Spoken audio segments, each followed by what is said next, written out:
மழைநீர் சேகரிப்பு மாதிரி நகரம். Rain water save model city. நம் முன்னோர்கள் மழைநீரை சேகரிக்க குளம், குட்டை, கம்மாய், ஊரணி அமைத்தனர். ஆனா நம்ம என்ன பண்ணிட்டோம், அதை எல்லாத்தையும் மூடிட்டு பிளாட் போட்டு வீடே கட்டிட்டோம். மழைநீரை எப்படி நம்ம சேகரிக்கிறது? மழைநீர் சேகரிக்காம விட்டு கோடை காலத்துல தண்ணீரே கிடைக்காம ரொம்ப கஷ்டப்படுகிறோம். நகரங்கள்ல மழைநீரை சேகரிக்க என்ன செய்யலாம் என்று என் குழுவோடு நம்ம பேசினோம்.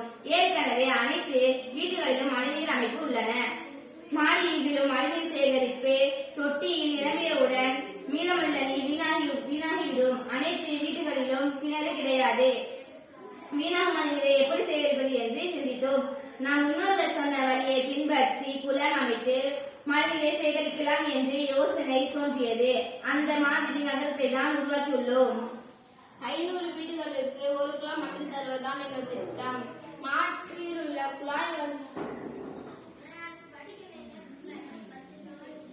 மாடியில் உள்ள குழாய் வழியாக மண்ணில் பதித்து அருகில் உள்ள குளத்திற்குள் விழும்படி பைப் இணைத்து ஒவ்வொரு வீட்டு மொட்டை மாடியிலும் கொடுக்க வேண்டும்.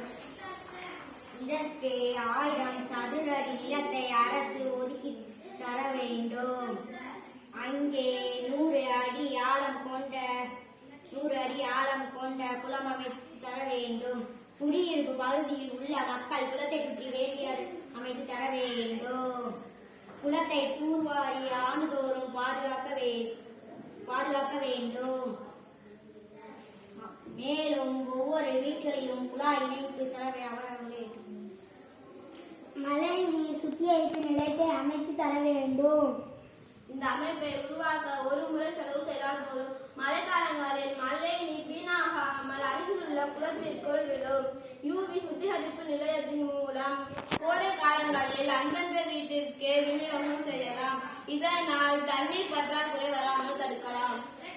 அரசின் நலன்களில் ஒன்றாக இந்த குளம் அமைப்பு திட்டத்தை நடைமுறைப்படுத்தினால் நம் தமிழ்நாடு நம் இந்தியா மட்டுமல்லாமல் உலக நாடுகளுக்கு ஒரே முன்மாதிரியாக திகழும். மேலும் தண்ணீர் பற்றாக்குறை இல்லாமல் வாழலாம்.